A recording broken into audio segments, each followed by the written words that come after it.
What's unique about it is we have all different walks of life, all different types of individuals, so many cool and great stories, and they come from, again, these very unique scenarios. They get into marketing, they get into sales, they get into entrepreneurship, and they come out ultimately wildly successful, multimillionaires. What the hell happened between not knowing what to do when they graduate to becoming a multimillionaire? That's what we try to unpack. Welcome to Future Fuzz, the digital marketing podcast. Welcome into Future Fuzz, the digital marketing podcast. I'm Vince Quinn, and today we're talking about empowering employees through content. And joining us for this conversation is Gabe Lullo. He's the CEO of Alleyoop and the host of the Do Hard Things podcast. Gabe, welcome to Future Fuzz. Vince, I'm so excited. First off, we're all really big fans of yours. We love your show. We love what you stand for. And I'm excited to be on it. Thanks very much for the invite. This is going to be fun. Yeah, no, it's nice to talk to another fellow podcaster. Great backdrop for you. You know, the lights, the guitars, like the professional setup is evident. So I always appreciate that and glad you can make it. It's funny, when I did my first podcast, my office walls were yellow. I had like a $30 webcam and I was talking, I think, through my microphone on my MacBook. So not the best setup, knew nothing about nothing. And all of this stuff, I have a key light. My videographer just tells me what to buy and I buy it. So I still feel like I know nothing, but it looks better. I don't know. But thanks for that. And we appreciate it. Yeah, no. So let's talk about a couple of things. I mean, first, just give people a little bit of a background of what you do at Alleyoop and just day to day, you know, how you help people. Yeah. So Alleyoop is interesting because we've been doing this for 15 years and we do one thing and one thing really, really well. We do the sales development function for companies within their go-to-market function. So our focus is finding outbound activities, building out different campaigns, whether it's through phone, email, and obviously social, and all three to qualify, understand, and determine what the best lead is for a company and passing those leads over to our clients. We help massive enterprises that are hugely successful companies like Adobe and Amazon Web Services and Microsoft and ZoomInfo. And then we have two guys and an idea that just launched a new AI company this year and bringing it to market for the first time. And literally everywhere in between. We focus only on B2B, and we have over 150 SDRs that work for us directly that are built within the client's outbound function. And we execute well over 11 million cold calls a year. So that's what we do. It's amazing. And one of the things for me selfishly that's so fun about this is being in this kind of position. I get to people who are so established in sales and marketing and all these different places and have all this experience with their clients. And it's just fun to ask and dig into how they promote their own business and what they do internally, right? And like one of the things that's so fascinating about checking out you guys at Alleyoop is I go to your website and I click on the content tab there, and you have all of these people from your staff labeled, and it says, follow our content creators. And so just walk me through a little bit of the basic idea of what this program is and really how you got started with this program. Yeah, it's interesting, right? So you hire ambassadors, Nike gets sports athletes and, people pay for endorsements. And, we have an ambassadors program that are employees of ours that are within the company. And how we approach it is, we go to home after work and we're at our dinner table with our family and you ask, honey, how was your day? Right? And then you talk about your day. Well, we essentially take that environment, but put it on video. And it's almost like having a documentary or, reality TV approach to work. And we literally put people from all different types of divisions within our company. We call them content creators. Now, these are full-time employees. They don't get paid one dime to make content. Now, of course, their brand and their content does create a better job opportunity for them to go do what they do best, which is sell and market and recruit and what have you. But the long story short, we are documenting our employees' stories every single day with what they're doing. And we're putting it out and exposing ourselves in a big, big way and putting it out on the internet for them to see. And what it's done is it has attracted amazing amounts of candidates who want to work here. It's attracting clients that want to work with us, and it's attracting partners that want to sell to us. And so it gives us a great opportunity My mentor said to me a long time ago, Gabe, it's not what you know, it's not who you know, it's who knows you. And so what we want to do is we want to put ourselves out there and we want to do business with people that want to do business with us. And that's been our approach to content. And it's been a really fun journey over the last few years. Yeah. And so a few years back, when did you make this decision? Like what sparked this idea? Yeah. So we drink our own Kool-Aid. And what I mean by that is, we tell companies to outsource their SDR services to us. So we said, you know what? We don't know what the heck we're doing. So let's outsource this service to somebody else. So we actually started working with an agency to help us get on track to do LinkedIn content. And fast forward a couple of years later, we actually acquired that team and brought in that exact team in-house. So we acquired that function and we now do everything in-house, but we started just like clients start with us. We started in an outsourced function and we brought in some experience to help us. And that's how we started. It was me and our COO posting twice a week on LinkedIn. That was it. I actually calculated every one of our employees' LinkedIn profiles. We did a culmination of all of their followers, and we had about 25,000 followers across all of our employees. Now I have more followers personally than all of our employees did back then, personally. Wow. But we also have about 1.2 million followers on LinkedIn collectively as we continually track our employees' following count. And not one automation, not one hey reach, not one phantom buster. There's no automation happening here. It's all strictly organic, enabled, of course, by great content creators, copywriters, ghostwriters, and videographers, and a great marketing director. But all of that is built organically. Yeah. And I love it. I mean, just the whole approach of this, right? Of allowing these people to get out there, build these relationships, showcase expertise. It's the day to day. So you are talking about like regular problems that clients have and the things that they're doing to solve all of that, to make that kind of content. And then what I really think tops it off is saying that the measurement of the audience being cumulative for all of these people. Yeah. Like I haven't heard anybody talk about it that way before. And it's such a unique approach. So like, I mean, to do all of this, yeah, like, because there's so many layers, Gabe. There's like 20 layers here. I don't even know how we have time for this, but let's take it back to the employees. Me. Do whatever you got. Right. Okay. Yeah.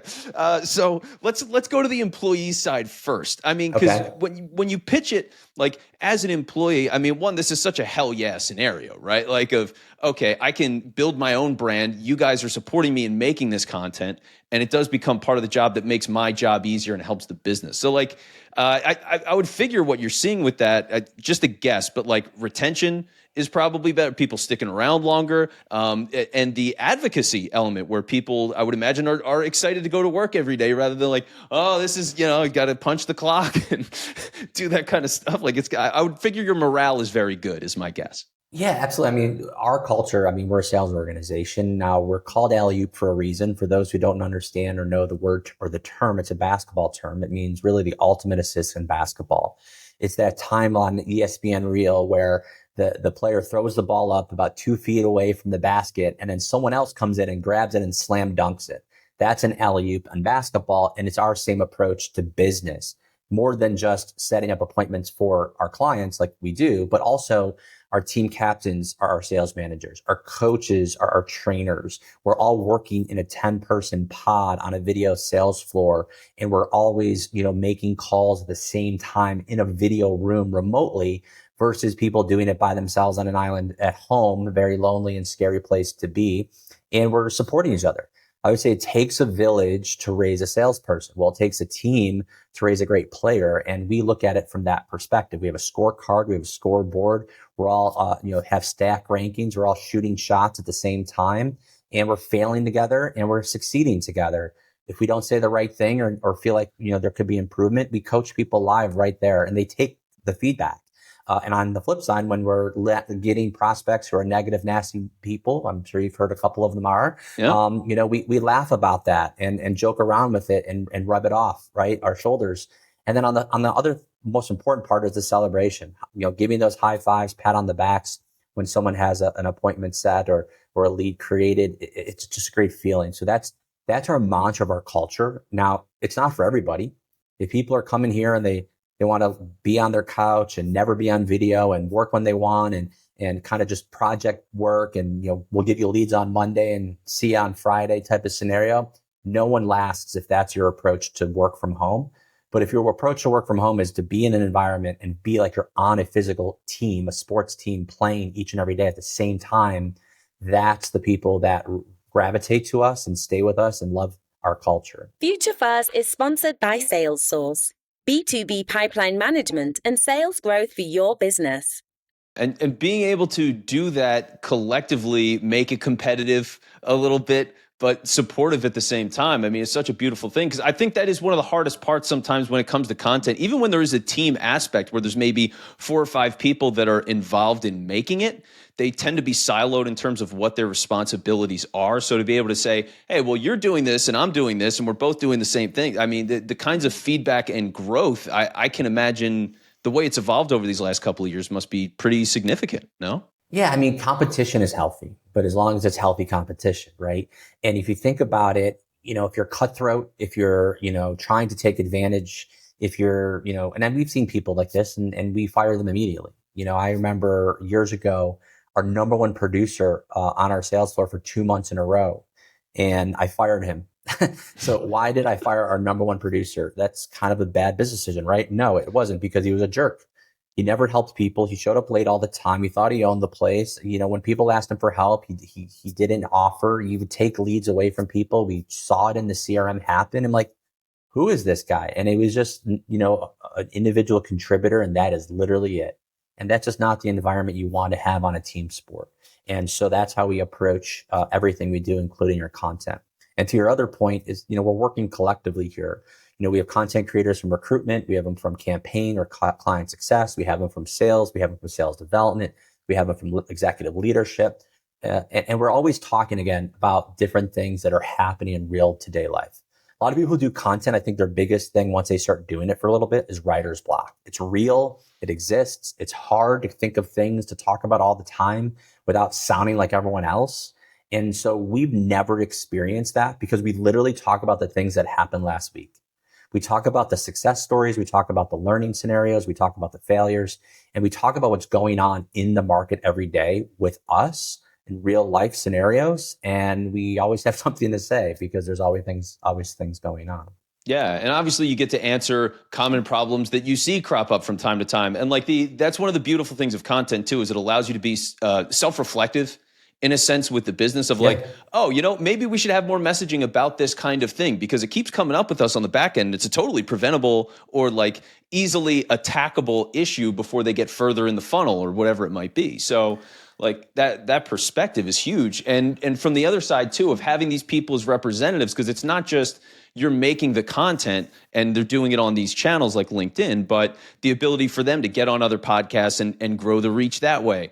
If you're making things internal, and this is something I've seen at other businesses where what they do sometimes is they will have other people on staff come on the show. It might be a CEO that anchors it or somebody in marketing or something that anchors it, but then you rotate these people as experts and they get that media experience. And you can see how everything flows together in such a cohesive way. And I think it makes it easier culturally for your clients, because they come in and they go, oh, I've seen this person post. I follow that person and I know them in addition to whoever my account manager is or whatever it might be. It's just so much more personable. So I just from that side of it then, let's take it from the client side then, because obviously you mentioned that they've been attracted to this. And so when you're thinking about it as a client, or let's say somebody who wasn't a client and got drawn out, I mean, what typically is that experience like? What are you hearing from them as they're entering in the system here at Alleyoop?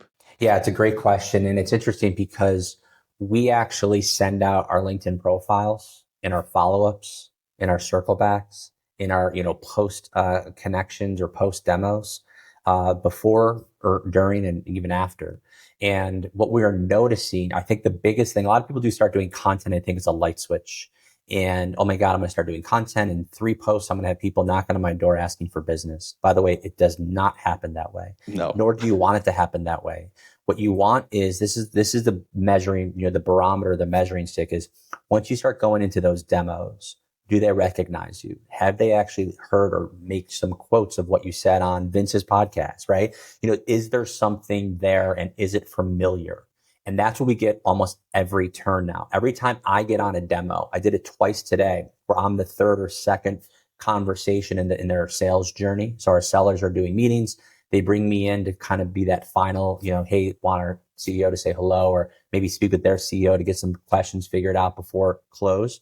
And I come onto these calls and they're always saying, oh my God, I saw your podcast, or I read your newsletter, or, hey, I didn't realize that you like motorcycles so much. Like, tell me. And then we talk about motorcycles for 10 minutes. Here's what I will share with you is that none of them are coming in wondering if they want to work with us, or what do we do? Or is this someone trustworthy? Or can I feel like this is a company that we can partner up with? It's always goes right into the tactical side of the demo. How can you help me? What do we do when this happens? What does this look like if this occurs? And those are the types of questions. And by the way, that's where you want to spend most of your time, right? Is to figure those things out and come up with a solution and a plan and a strategy. And it's always a strategic conversation versus, hey, are you guys like good at what you do? And do you know what, there's none of that. And so that's exciting. And that's where we start seeing that happen right away with our content. And it continually morphs into even more success from there. Yeah, and hope that answer your question. Yeah, completely. So let's take it another way too, because speaking of all this different kinds of content, you've been talking about doing it through all of the employees that you have and empowering them, but you guys also have a podcast. I mentioned up front the Do Hard Things podcast. So just give a little background on what that show is and how you incorporate that into this, broader strategy. Well, it's interesting. My story is unique because, like many people in sales, you don't go to school for it, right? I didn't go to school and say, hey, I got my degree in selling. You fall into sales in some way, shape, or form. Some people are born into it. Some people had a dad that was a salesperson. Some people tried 5 different things and decided they hated all of them and then got into sales. And, I was destined to be a lawyer. And then I started selling and I'm like, wow, I can make a lot more money and actually a lot less paperwork. And so, so I realized, I at a young age knew that business and communication to make money, I would say was for me. But I grew up in an area of the country, Buffalo, New York, where one, it's hard to live here. It's very, very, very cold and a lot of snow. But secondly, it's very blue collar. So I had uncles, cousins, all my family members pretty much had to physically lift heavy things, work in factories, or smell like fish at the end of a 3 a.m. shift in a restaurant to make money. And I always saw that to be hard. So I always looked at things like, you had to do hard things to make money. And then when I started doing business, I never had to lift a heavy thing. I don't get hurt at the job. Like I'm not in physical risk to work on a Zoom call all day long, which is what I do. But at the end of the day, it's still as difficult. It's still hard, right? Growing businesses, building relationships, doing sales, getting rejected. That is hard work. And so what we decided is, sales is hard. Getting rejected is hard. Making cold calls is hard. Let's have a podcast that refines people that maybe didn't start from the best beginnings financially and became ultra successful in this industry because they went through very difficult things to get there. And we profile individuals who do that. And it's what's unique about it is we have all different walks of life, all different types of individuals, so many cool and great stories. And they come from, again, these very unique scenarios. They get into marketing, they get into sales, they get into entrepreneurship, and they come out ultimately wildly successful, multimillionaires.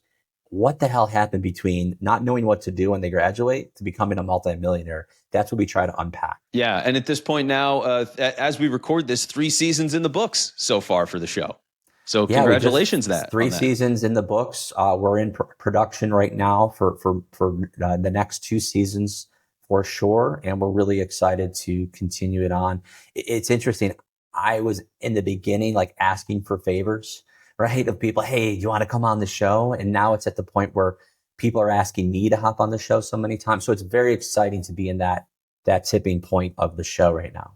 Yeah. Well, congratulations on all of that. And for people who want to check out the show themselves, where can they go find it? Yeah. I mean, we're on every streaming platform. We post weekly. LinkedIn, you can absolutely connect with me there. I have a lot of clips and excerpts from the show. And we post every Thursday a new episode as well. But Spotify and Apple, all of it has it. There you go. All right. Well, Gabe, thank you so much for the time. Really appreciate the conversation. And I'll be listening to Do Hard Things. I'll catch you there. And we're listening to you as well. Thanks so much for your time, Vince. Thanks for tuning in and making the choice to listen to this podcast. If you liked what you've heard today, please don't forget to subscribe.